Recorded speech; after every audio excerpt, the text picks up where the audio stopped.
Well, folks, strap yourselves in for this one. On May 22nd, 2025, something rather dramatic happened. The US Department of Homeland Security, or DHS, under the leadership of Secretary Kristi Noem, made a stunning announcement. They decided to revoke Harvard University's ability to enroll international students. Yes, Harvard, effective for the 2025 to 2026 school year. This is not a drill. Now, you might be wondering why such a drastic step. According to Homeland Security Secretary Kristi Noem, the reasons are incredibly serious. Harvard allegedly fostered violence on its campus. It was also accused of fostering anti-Semitism. And if that wasn't enough, there were claims of Harvard coordinating with the Chinese Communist Party. Noem also flatly stated Harvard failed to adhere to the law. Quite the laundry list of accusations, wouldn't you say? So, what does this SCVP certification revocation actually mean? The Student and Exchange Visitor Program, or SCVP, is the system that allows US schools to enroll foreign students and exchange visitors. Losing this certification is like a restaurant losing its license. Essentially, Harvard can no longer legally bring in new international students. For a global institution like Harvard, this is a massive, almost existential blow. It cuts them off from a vital stream of global talent, and because this situation clearly wasn't stressful enough, DHS has also issued some rather urgent demands. Harvard has just 72 hours, that's 3 short days, to comply with a sweeping records request. This includes providing disciplinary records for all non-immigrant students from the past 5 years.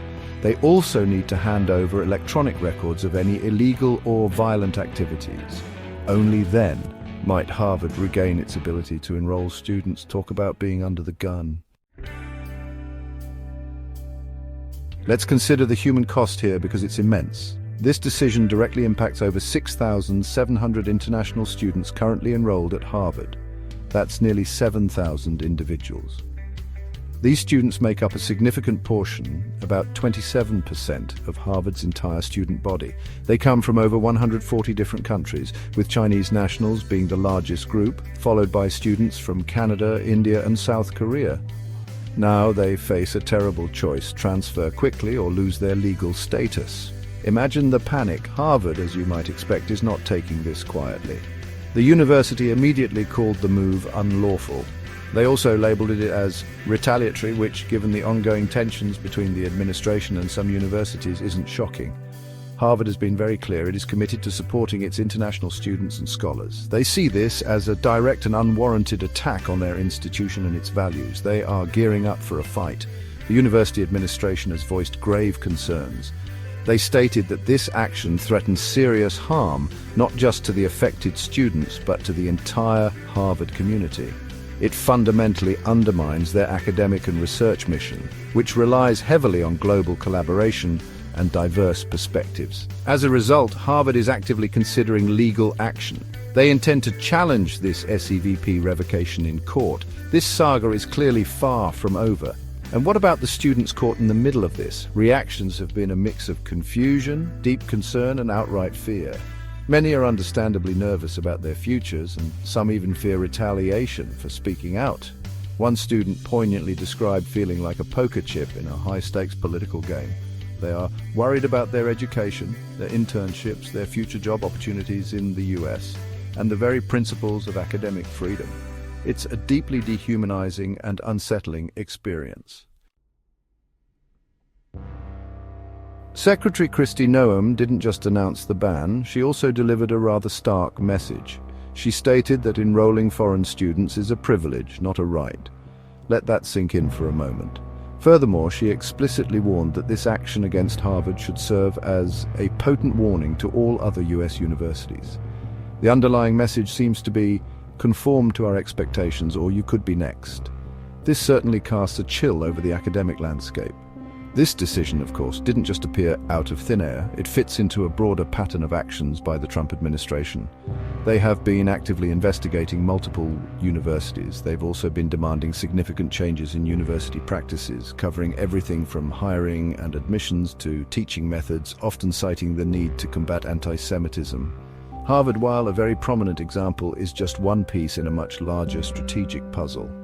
It appears to be a concerted effort. Harvard itself has faced previous pressure from this administration. There have been threats against its valuable tax-exempt status. A colossal $3 billion in federal grants to the university were frozen. More recently, the U.S. Department of Health and Human Services terminated $60 million in federal grants to Harvard, citing the university's alleged failure to adequately address anti-Semitic harassment. This latest move feels like a significant escalation in an already contentious relationship. And then, there are the words of former President Donald Trump himself. Just a few days ago, on May 23rd, he commented on the situation. Regarding foreign students at U.S. universities, he stated, "We don't want troublemakers here." When asked if restrictions might expand beyond Harvard, he ominously replied, "We're taking a look at a lot of things." He added, "Harvard's going to have to change its ways, so are some others." Secretary Noem even hinted that Columbia University might face similar scrutiny. The net could be widening. Now let's talk about something everyone understands: money. This isn't just an academic issue. It has serious economic consequences. During the 2023 to 2024 school year, over 1.1 million international students were enrolled in US colleges and universities. These students don't just contribute diverse perspectives, they contribute significantly to the US economy. According to NAFSA, Association of International Educators, their economic contribution last year exceeded $43 billion. That's billion with a B. A truly substantial figure. Secretary Noem, however, painted a different picture of the finances. She criticized Harvard, suggesting it uses higher tuition payments from international students primarily to pad its endowments. This is a pointed accusation, to be sure. But for many American colleges and universities, international students are a critical financial lifeline. They often pay full tuition fees and do not qualify for federal financial aid. This revenue helps support numerous academic programs and can be vital for the financial health of these institutions. Beyond the immediate financial impact, consider the broader implications. What does a decision like this do to the United States' reputation as the world's leading destination for higher education and research? Such actions can create a profound chilling effect. It could deter talented students from around the globe from choosing the US for their studies. It also raises serious questions about academic freedom if universities feel they might be targeted for perceived ideologies or the actions of their student bodies. So, where do we go from here? The path ahead is murky. Legally, this is complex territory. While some federal judges have previously blocked administration attempts to cancel the legal status of international students, it's unclear how those rulings might apply to Harvard's specific SEVP revocation. Politically, the backlash has already started.